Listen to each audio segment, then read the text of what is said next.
Bonjour à tous. J'ai longtemps hésité avant de faire cette vidéo.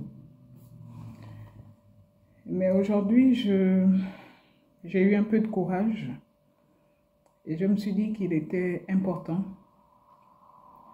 de faire cette vidéo parce que je m'interroge beaucoup, je me pose beaucoup de questions concernant la place de la femme gabonaise. Je suis une Gabonaise. Je ne vais pas revenir sur mon nom. Ceux qui pourront me reconnaître me feront. J'ai travaillé pendant plusieurs années pour mon pays. Et je profite ici à faire cette vidéo après avoir tenté de passer par les différents canaux officiels de manière officieuse. Et j'espère que cette vidéo va toucher les personnes concernées. Nous sommes au lendemain de la journée nationale de la femme gabonaise. Je me pose la question sur les droits des femmes du secteur privé, les femmes du secteur parapublic et les femmes fonctionnaires. Je trouve que les traitements sont différents. Pourquoi je le dis? Je suis une mère de 5 enfants. Il s'avère que ma dernière fille est tombée malade. Je ne le souhaite à personne. Ce sont des choses qu'on ne prévoit pas. J'ai fait mes classes au sein de l'Agence gabonaise de normalisation, AGANOR, où j'occupais la fonction de directrice de la métrologie. Il s'avère que depuis 5 ans, ma dernière fille est malade. Et je me suis toujours donné corps et âme à mon travail. Personne au travail n'a jamais su que j'avais un enfant malade. Je venais, je faisais mon travail, sans que l'état de santé de ma fille n'impacte la qualité du travail que je fournissais. Et c'est comme ça qu'en juillet dernier, ma fille a dû être évacuée à l'étranger, particulièrement en France, où aujourd'hui elle suit ses soins. Ma hiérarchie, m'a soutenue en m'accordant cette autorisation pour 2 mois pour venir faire les soins de ma fille. J'avais un billet d'avion aller-retour. Et à la veille de notre retour au Gabon, on nous fait comprendre que ma fille est porteuse d'une maladie génétique rare et que ce traitement n'est pas disponible en Afrique et même dans certains pays ici en Europe.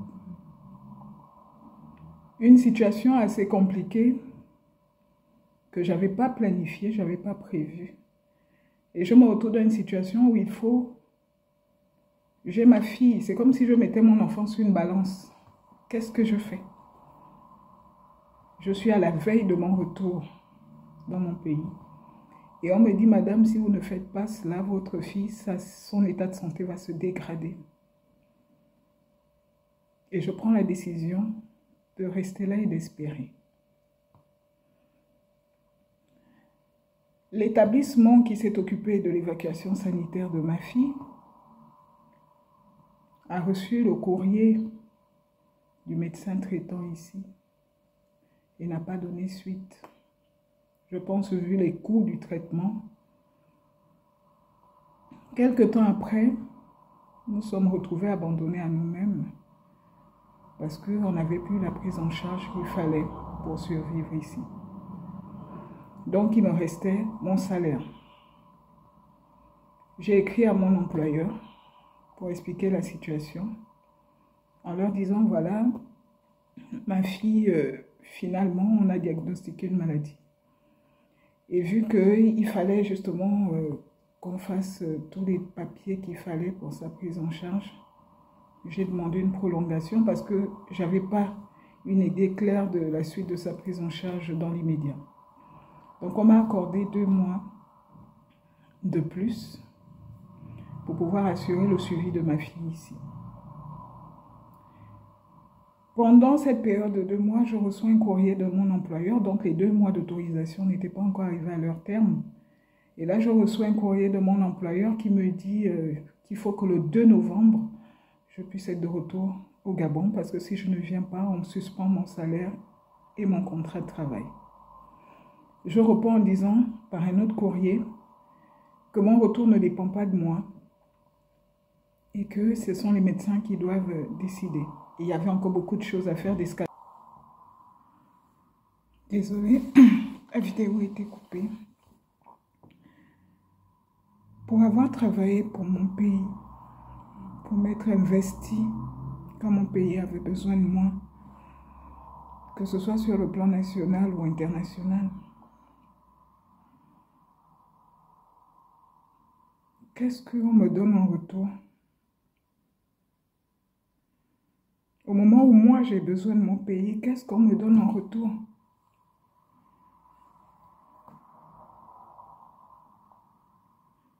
Peut-être la solution était de l'abandonner ici en France.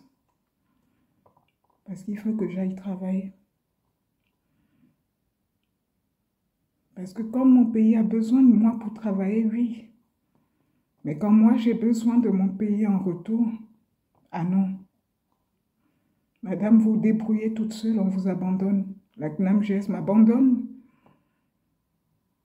Mon employeur, l'État gabonais, m'abandonne parce que je suis dans un établissement public de l'État, Agence gabonaise de normalisation.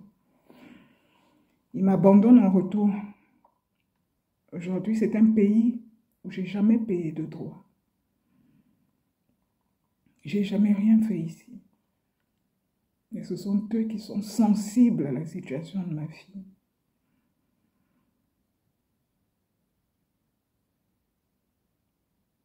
Ce qui m'a le plus touchée, c'est quand ma fille, nous voyons pleurer après qu'on m'ait annoncé cela, me dit, maman, tout ça c'est à cause de moi. Ça m'a tellement touchée. Et j'ai fait le choix et je pense que j'ai fait le bon choix. J'ai toujours été une mère et une employée. Et je pense que j'ai fait le choix aujourd'hui d'être cette mère-là à côté de son enfant. Peut-être pour mon employeur, c'était le mauvais choix. Il fallait que je la laisse mourir. Il fallait que je l'abandonne. Mais j'ai fait ce choix.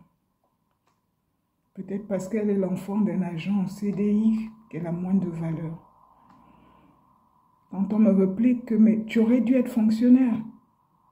Qu'est-ce que j'ai pas fait pour être fonctionnaire? J'étais au ministère des Mines. J'ai attendu. J'ai déposé mon dossier comme tout le monde pour être fonctionnaire.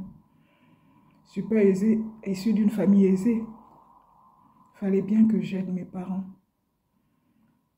Et j'ai trouvé un emploi où on me l'a proposé.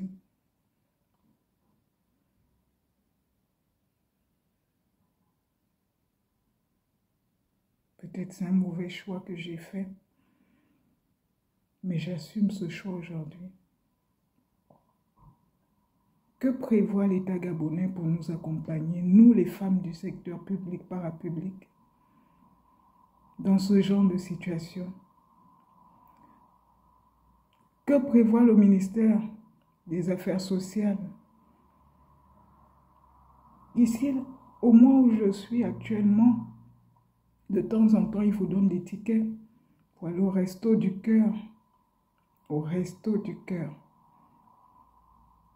Pour avoir travaillé pour l'État gabonais, je dois manger au resto du cœur.